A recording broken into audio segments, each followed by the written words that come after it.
a que Lasso cambió su discurso sobre los derechos humanos. Hace unos meses, Cynthia Viteri propuso que el gobierno replicara las acciones de seguridad que se aplican en El Salvador para frenar la escalada de violencia en el país. Le hago una pregunta simple. ¿Quién combate la seguridad en El Salvador para que lo pueda entender la gente? ¿Es un alcalde o es el presidente? Es Bukele. ¿Quién lo hace en Guatemala ahora? ¿Es un alcalde o es el presidente? Presidente, copia. Así de sencillo, copie. Si hay alguien que lo hace bien, haga usted lo mismo, haga lo que hace Bukele. Es sencillo, solamente póngase a leer el paso a paso y no permita que lleguemos a cosas que ya no tendrían vuelta atrás. Pero Lasso dijo que no, que él respeta los derechos humanos. Muchos me dicen, ¿y cuándo, presidente, usted emula a otros países donde los tiran al piso a comer polvo y piedra y son amenazados de no darles alimentos? Para mí y para nuestro gobierno, esas son violaciones a los derechos humanos. Y nosotros pondremos orden y seguridad respetando la integridad de aquellos seres humanos que también tienen derechos. Con este mensaje las organizaciones criminales ganaban terreno. En menos de 2 meses Lasso cambió su discurso.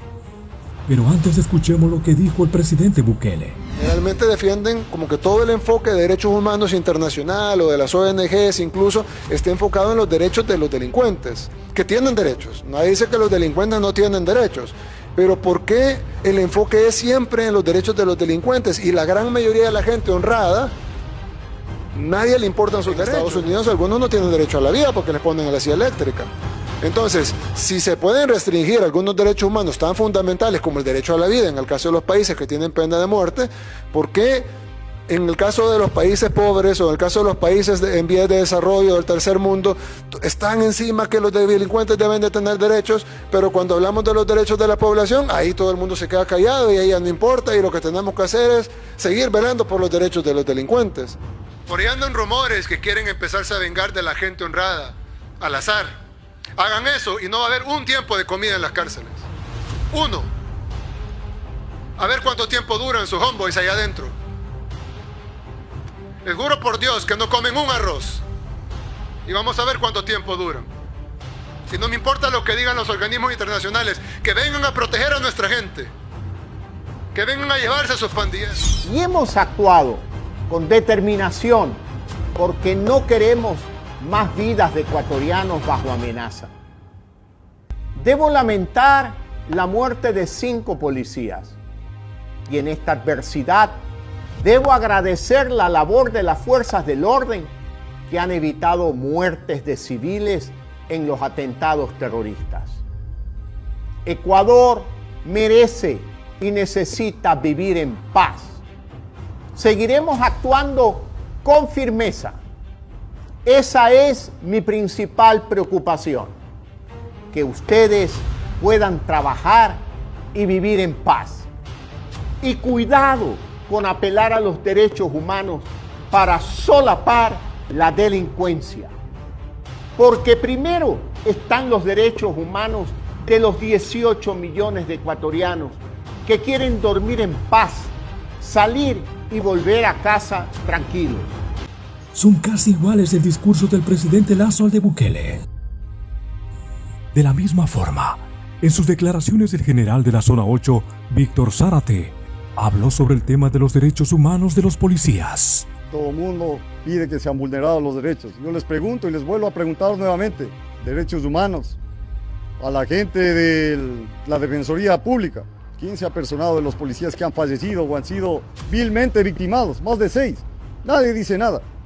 Hay que tomar en cuenta que la gente que está encerrada es gente mala, está purgando una condena, que ha violentado los derechos de los ciudadanos de bien. Y nos focalizamos solo a prevenir los derechos de ellos. Y los ciudadanos de bien, los que estamos haciendo cumplir la ley, los que nos estamos jugando todos los días. Alguien se ha acercado a preguntarle al comandante de la Zona 8 qué ha pasado con los policías, si pueden visitarles o no en el hospital de la Policía Nacional.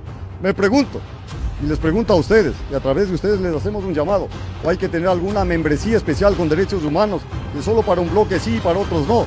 Esa es la consulta que yo les hago hoy. Y lo vamos a hacer sin piedad, sin contemplación. Con respeto a los derechos humanos, sí, pero los derechos humanos del ciudadano común y corriente, no de los delincuentes. En un tuit, Luis Almagro tuiteó lo siguiente: condenamos los ataques en Ecuador y apoyamos al presidente Lasso en su tarea para restablecer el orden público y determinar responsabilidades en el marco del Estado de Derecho. Entonces, el régimen de excepción sí funciona, lo cual el presidente Bukele tuvo la razón. Los resultados de una encuesta sobre la aprobación de los presidentes latinoamericanos ubicó en el primer puesto a Nayib Bukele de El Salvador y en el último a Guillermo Lasso en Ecuador. En estos últimos días, el presidente de El Salvador ha ordenado la destrucción de tumbas pintadas de pandilleros en cementerios públicos del país para borrar todo vestigio de los grupos criminales y evitar que sigan aterrorizando a la población. Como que no ha pisado aquí nunca un pie una pandilla. Así que nosotros vamos a borrar todo el rastro de ellos. Cruel venganza del gobierno de El Salvador contra las pandillas callejeras. Ha enviado a los reclusos a los cementerios para destruir las tumbas de los miembros de las pandillas y lo ha hecho en el Día de Todos los Santos, fecha en la que los familiares acuden a los cementerios a visitar a sus muertos. Armados con mazos y palancas, los reclusos rompieron las tumbas marcadas con el símbolo MS de la pandilla Mara Salvatrucha en Santa Tecla, en un suburbio de San Salvador, bastión de esa banda. Destruyeron cerca de 80 lápidas en el cementerio municipal y borraron grafitis relacionados con la pandilla. El Salvador se encuentra en estado de excepción desde finales de marzo, cuando el presidente Nayib Bukele declaró la guerra a las pandillas callejeras que mataron a 62 personas en un día. Desde entonces, más de 56.000 personas han sido detenidas por presuntos vínculos con las bandas. ¿Será que el presidente Lasso tomará como ejemplo al gobierno de El Salvador? ¿Tú qué opinas?